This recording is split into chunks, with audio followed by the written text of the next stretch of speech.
నిర్గమాకాండము 2వ అధ్యాయము. లేవి వంశస్థుడొకడు వెళ్లి లేవి కుమార్తెను వివాహము చేసుకొనెను. ఆ స్త్రీ గర్భవతి, కుమారుని కని వాడు సుందరుడై ఉండుట చూచి 3 నెలలు వానిని దాచెను. తరువాత ఆమె వాని దాచలేక వాని కొరకు ఒక జొమ్ము పెట్టి తీసుకుని దానికి జిగటమనును కీలును పూసి అందులో ఆ పిల్ల వానిని పెట్టి ఏటి ఒడ్డున జమ్ములో దానిని ఉంచగా వానికేమి సంభవించునో తెలుసుకొనుటకు వాని అక్క దూరముగా నిలిచియుండెను.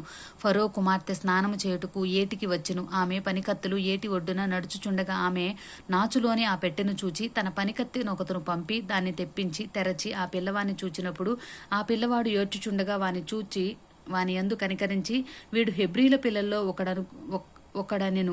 అప్పుడు వాని అక్క ఫరో కుమార్తెతో, నీ కొరకు ఈ పిల్లవాని పెంచుటకు నేను వెళ్లి హెబ్రీ స్త్రీల్లో ఒక దాదిని పిలుచుకొని వత్తునా అనెను. అందుకు ఫరో కుమార్తె వెళ్ళమని చెప్పగా ఆ చిన్నది వెళ్లి ఆ బిడ్డ తల్లిని పిలుచుకొని వచ్చెను. ఫరో కుమార్తె ఆమెతో, ఈ బిడ్డను తీసుకుని పోయి నా కొరకు వానికి పాలిచ్చి పెంచుము, నేను నీకు జీతమిచ్చదనని చెప్పగా ఆ స్త్రీ ఆ బిడ్డను తీసుకుని పోయి పాలిచ్చి పెంచును. ఆ బిడ్డ పెద్దవాడైన తరువాత ఆమె ఫరో కుమార్తె ఎద్దుకు అతని తీసుకుని వచ్చును. అతడు ఆమెకు కుమారుడాయను. ఆమె నీటిలో నుండి ఇతన్ని తీసినని చెప్పి అతనికి మోషే అను పేరు పెట్టెను. ఆ దినముల్లో మోషే పెద్దవాడే తన జనుల ఎద్దుకు పోయి వారి భారములను చూచెను. అప్పుడు అతడు తన జనులలో ఒక హెబ్రీని ఒక ఐగుప్తీయుడు కొట్టగా చూచెను. అతడు ఇటు అటు తిరిగి చూచి ఎవడునూ లేకపోగా ఆ ఐగుప్తీయును చంపి ఇసుకలో వాని కప్పి పెట్టెను. మరునాడు అతడు బయట విడిచి వెళ్ళుచుండగా హెబ్రీలైన మనుషులిద్దరూ పోట్లాడుచుండిరి. అప్పుడతడు అన్యాయము చేసిన వాని చూచి, నీవేళ నీ పొరుగువాని కొట్టుచున్నావని అడుగగా అతడు, మా మీద నిన్ను అధికారినిగాను తీర్పరిగాను నియమించిన వాడెవడు? నీవు ఆ ఐగుప్తుని చంపినట్లు నన్నును చంపవలనని అనుకొనుచున్నావా అనెను. అందుకు మోషే, నిశ్చయముగా ఈ సంగతి బయలుపడిననుకొని భయపడెను. ఫరో ఆ సంగతి విని మోషేను చంపచూచెను గాని మోషే ఫరో ఎదుటి నుండి పారిపోయి మిద్యాను దేశంలో నిలిచిపోయి ఒక బావి వద్ద కూర్చుండెను.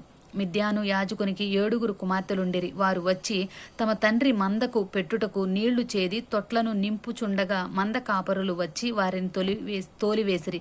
అప్పుడు మోషే లేచి వారికి సహాయము చేసి మందకు నీళ్లు పెట్టెను. వారు తమ తండ్రి అయిన రగూయేలు నద్దుకు వచ్చినప్పుడు అతడు, నేడు మీరింత త్వరగా ఎట్లు వచ్చితిరన్ను. అందుకు వారు, ఐగుప్తీయుడొకడు మంద కాపరుల చేతిలో నుండి మమ్మను తప్పించి వడిగా నీళ్లు చేది మన మందకు పెట్టెననగా అతడు తన కుమార్తెలతో, అతడెక్కడా? ఆ మనుషుని ఏల విడిచి వచ్చితిరి, భోజనమునకు అతని పిలుచుకొని రెండనెను. మోషే ఆ మనుషునితో నివసించుటకు సమ్మతించెను. అతడు తన కుమార్తె అయిన సిప్పోరాను మోషేకిచ్చెను. ఆమె ఒక కుమారుని కన్నప్పుడు మోషే, నేను అన్య దేశంలో పరదేశినై ఉంటిననుకొని వానికి గెర్షోము అను పేరు పెట్టెను. అలాగున అనేక దినములు జరిగిన మీదట ఐగుప్తురాజు చనిపోయెను.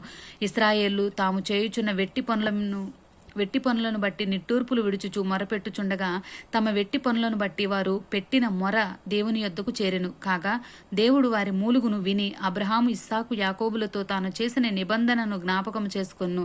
దేవుడు ఇశ్రాయేలును చూచెను. దేవుడు వారి యందు లక్ష్యముంచెను. ఆమేన్.